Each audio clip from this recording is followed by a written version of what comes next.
স্ত্রীকে কষ্ট দিলে স্বামীর জীবনে 5টি মারাত্মক বিপদ চলে আসবে। মনে রাখতে হবে, যদি স্বামী তার স্ত্রীকে কষ্ট প্রয়োগ করে, যদি স্বামী তার স্ত্রীকে কষ্ট দেয়, তাহলে ওই স্বামীর লাইফে, ওই স্বামীর জীবনে মারাত্মক লেভেলের 5টা গজব শুরু হয়ে যাবে। সাবধান হয়ে যান। হে আমার বাবা, আপনি আপনার স্ত্রীকে যদি কষ্ট প্রয়োগ করেন, এই 5টা কষ্ট যদি আপনি দেন, মনে রাখতে হবে, আপনি যদি আপনার স্ত্রীকে যেই কোনোভাবে হোক, যেই কোনো অ্যাঙ্গেল হোক, যেই কোনো কৌশলে হোক, যদি আপনি আপনার স্ত্রীকে কষ্ট দেন, তাহলে ওই স্বামীর উপরে আল্লাহ পাকের 5টা গজব অবধারিত হয়। 5টা গজব চলে আসবে। 5টি আযাব থেকে কেউ আপনাকে বাঁচাতে পারবে না। আজকে আমরা জানবো, আমার স্ত্রীকে যদি আমি কষ্ট দিই, আমার স্ত্রীকে যদি আমি অশান্তি দিই, আমার স্ত্রীকে যদি আমি কষ্ট প্রয়োগ করি, তাহলে আমার জীবনে কি কি ক্ষতি হতে পারে, আর কি কি ক্ষতির সম্মুখীন আমি হতে পারি, সেই বিষয়ে আমি আপনাদেরকে একটু আলোকপাত করার চেষ্টা করব। ওমা তাওফীক ইল্লা বিল্লাহ। 1 নম্বর হলো, কোনো স্বামী যদি তার স্ত্রীকে এই কথাটা বলে, যেমন সমস্ত আল্লাহ পাক রব্বুল আলামিন কোরআনে হাকিমের ভিতরে বলেছেন, তোমার সবচাইতে ফেভারিট, সবচাইতে প্রিয় বন্ধু হলো তোমার স্ত্রী। আর আপনি যদি সেই স্ত্রীকে যদি কষ্ট দেন, তাহলে প্রথম নাম্বার যে আযাবটা আপনার জীবনে চলে আসবে, সেটা হচ্ছে আপনার জীবন থেকে সমস্ত সুখ আমার আল্লাহ কেড়ে নেবেন। আপনার জীবন থেকে সমস্ত আনন্দ আমার আল্লাহ কেড়ে নেবেন। আপনার জীবনে কখনো আপনি সুখ তালাশ করেও কখনো সুখ আপনি পাবেন না। অনেকে আছে যে আপনি মনে করতেছেন যে টাকা পয়সা, ব্যাংক ব্যালেন্স, ধন সম্পদ, এগুলা হইলে মনে হয় সুখ। না, এটা আসলে ভুল ধারণা। দেখেন, মনের শান্তি হলো সবচাইতে বড় শান্তি। আপনার টাকা পয়সা নাই, ব্যাংক ব্যালেন্স নাই, ইনকাম নাই, কিন্তু মাশাআল্লাহ দিলে আপনার ঘরের স্ত্রী অত্যন্ত ভালো, নামাজি, এবং স্ত্রী স্বামীকে অনেক মহাব্বত করে, স্বামীও তার স্ত্রীকে মহাব্বত করে। যেই ঘরের ভিতরে স্বামী আর স্ত্রীর ভালোবাসা আছে, যেই ঘরের ভিতরে স্বামী স্ত্রীর মাঝে মহাব্বত আছে, সেই ঘরের ভিতরে টাকা পয়সা না থাকলেও সেই ঘরের ভিতরে আমার আল্লাহ শান্তি নাজিল করেন, আমার আল্লাহ রহমত নাজিল করেন, আমার আল্লাহ বরকত নাজিল করেন। আর যেই ঘরের ভিতরে টাকা আছে, প্রচুর টাকা আছে, ধন সম্পদ আছে, দামি দামি গাড়ি বাড়ি সব আছে, কিন্তু একে অপরের সাথে আন্ডারস্ট্যান্ড নাই, একে অপরের সাথে মোহাব্বত নাই, একে অপরের সাথে ভালোবাসা নাই। বাবারে, সব টাকার পরও আপনি শূন্য, সব টাকার পরও আপনি জিরো, সব টাকার পর আপনি অসহায়। তাহলে মনে রাখতে হবে বাবা, কোন স্বামী যদি তার স্ত্রীর অন্তরে কষ্ট প্রয়োগ করে, কোন স্বামী যদি তার স্ত্রীকে কষ্ট প্রদান করে, তাহলে 1 নাম্বার যে বিপদটা চলে আসবে, সেটা হলো আল্লাহ পাক রব্বুল আলামিন আপনার জীবন থেকে সমস্ত প্রকারের সুখ আমার আল্লাহ আপনার জীবন থেকে আমার আল্লাহ কেড়ে নেবেন। আপনি সুখ পাবেন না। আপনি রাস্তা দিয়ে হাঁটতেছেন, তারপর মনের ভিতরে যে এক প্রকারের প্রশান্তি, সেটা আপনি কখনো লাভবান হতে পারবেন, সেটা আপনি কখনো পাবেন না। তাহলে 1 নাম্বার হলো সুখ আমার আল্লাহ কেড়ে নেবেন। 2 নাম্বার হলো, যদি কোনো স্বামী তার স্ত্রীকে কষ্ট দেয়, 5টা গজব যে আসে, এর ভিতরে 2 নাম্বার গজবটা হচ্ছে আল্লাহ পাক রব্বুল আলামিন স্ত্রীর হক আদায় না করার কারণে কিয়ামতের মাঠে আমার আল্লাহ পাক রব্বুল আলামিন আপনাকে গ্রেফতার করবেন, আর আপনি জাহান্নামী হয়ে যাবেন। মনে করেন, আপনি আপনার স্ত্রীকে বিবাহ করলেন, বিবাহ করার পরে তার ভরণ পোষণের দায়িত্ব হচ্ছে আপনার না, তার খাবারের দায়িত্ব হচ্ছে আপনার, তাকে বাসস্থান দেওয়ার দায়িত্ব হচ্ছে আপনার, তাকে নিরাপদে রাখার দায়িত্ব হচ্ছে আপনার, তার সাথে সুন্দর ব্যবহার দায়িত্ব হচ্ছে আপনার। আপনি তার সাথে সুন্দর ব্যবহার করবেন, সেও আপনার সাথে সুন্দর ব্যবহার করবে, একে অপরের সাথে সুন্দর ব্যবহার করবে। আপনি তাকে খাবার দায়িত্ব আপনার।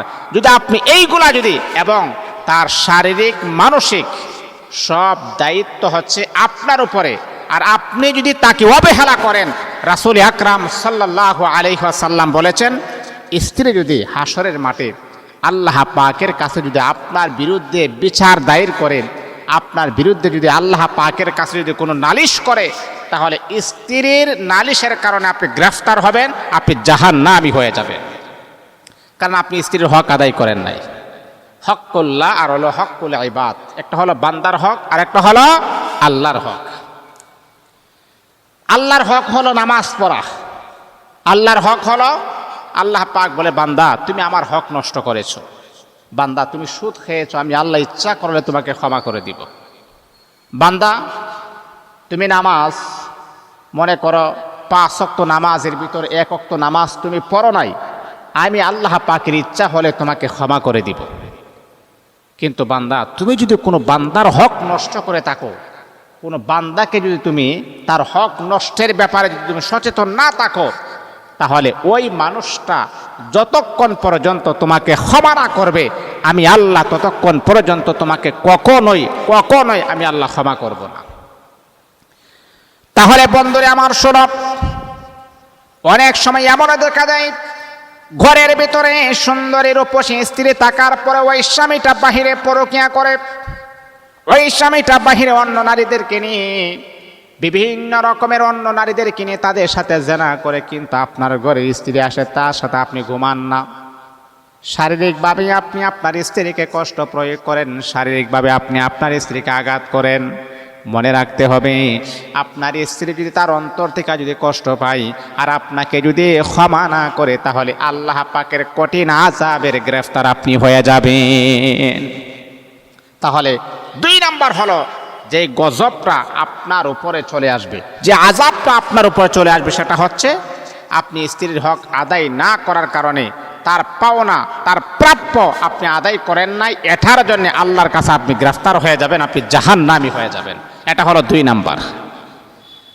3 নাম্বার হলো যদি কোনো ব্যক্তি তার স্ত্রীর হক যদি আদায় না করে, স্ত্রীকে যদি কষ্ট দেয়, তার জীবনে 5টা গজব চলে আসে। এর ভিতরে 3 নাম্বার হলো আল্লাহ পাক তার জীবন থেকে রিজিক, আমার আল্লাহ রিজিকের বরকত আমার আল্লাহ উঠায় নেবেন। যেই কোনো কাজ আপনি করবেন বরকত আপনি পাবেন না, বরকত শূন্য হয়ে যাবে।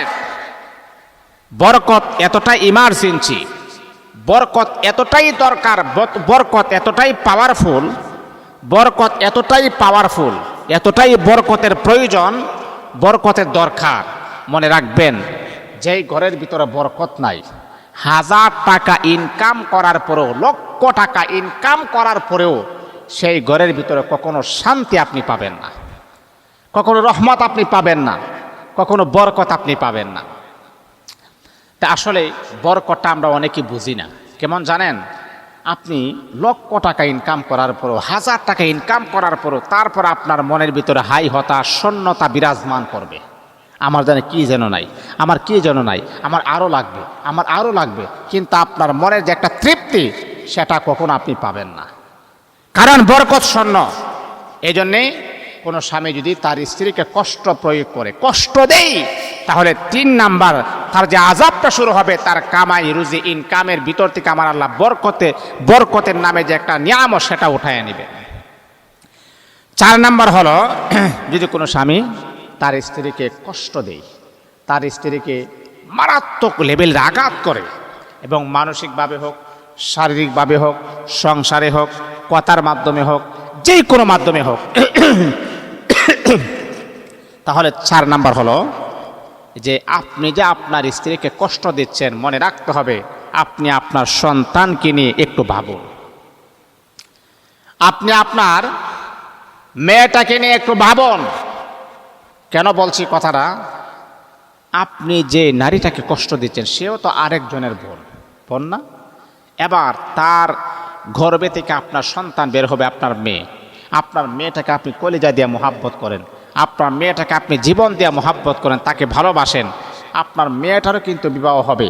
বিবাহ হওয়ার পরে আপনি যেই কাজটা, যেই কাজটা আপনি আপনার স্ত্রীর সাথে করেছেন, সেই কাজটা কিন্তু আপনার মেয়ের সাথে কিন্তু আরেকজন পুরুষে করবে। ওই সময় আপনার কেমন লাগবে বলেন তো? ওই সময় আপনার কেমন লাগবে?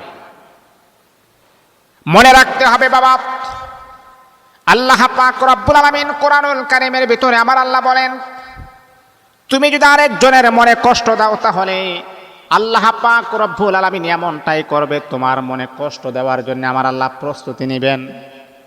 এই যে নারীটাকে আপনি তিলে তিলে তিলে তিলে তাকে আপনি কষ্ট দিচ্ছেন, তাকে আপনি আঘাত করতেছেন, তাকে আপনি শারীরিকভাবে মানসিকভাবে আপনি তাকে কষ্ট দিচ্ছেন।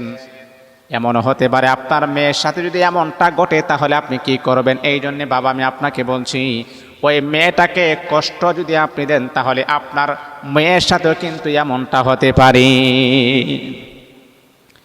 আপনার মেয়ের সাথে যদি এমনটা হয় তাহলে কিভাবে এটা সহ্য করে নেবেন? আপনি যদি পারেন তাহলে আপনি আপনার স্ত্রীকে কষ্ট দেন, কোনো সমস্যা নাই। তাহলে 4 নাম্বার হচ্ছে আপনার সন্তানের ভবিষ্যৎ নিয়ে একটু চিন্তা করুন।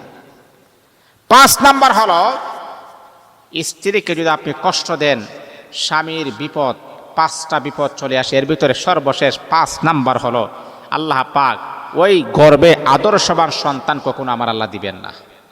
আপনি পরকীয়া করেন, আপনার নেশা হচ্ছে অন্য নারীদের প্রতি, আবার আপনি আপনার স্ত্রীর সাথে যখন সহবাস করেন অন্য নারীদেরকে দেখে দেখে আপনি সহবাস করেন, আপনি জেনা করতেছেন, আর আপনার ঘরে কি আব্দুল কাদের জিলানী হবে? এই জন্যে আদর্শবান সন্তান কখনো আপনার গর্বে হবে না। এই জন্যে বাবা আপনার মন মানসিকতা একেবারে চেঞ্জ করুন, পরিবর্তন করুন, তা না হলে এই বিপদটা কিন্তু আপনার ভিতরে চলে আসবে। এই জন্য কখনো সাবধান, আমি আপনাকে বলছি, স্ত্রীকে কষ্ট দেওয়া যাবে না। তারা হচ্ছে একজন নারী আপনাকে কবুল বলার পরে তার মা বাবা, আত্মীয় স্বজন, পাড়া প্রতিবেশী, বন্ধু বান্ধব সবাইকে ছেড়ে দিয়ে সে আপনার কাছে চলে আসছে। এখন তার ভরণ পোষণের দায়িত্ব আপনার, তার সুখের সাথেও আপনি, তার দুঃখের সাথেও আপনি, তার সাথে সুন্দর ব্যবহার করতে হবে আপনার। এই জন্য এই দিকে অবশ্যই আমাদেরকে সচেতন থাকতে হবে, খেয়াল রাখতে হবে। আল্লাহ আমাদের সবাইকে বোঝার তৌফিক দান করুন।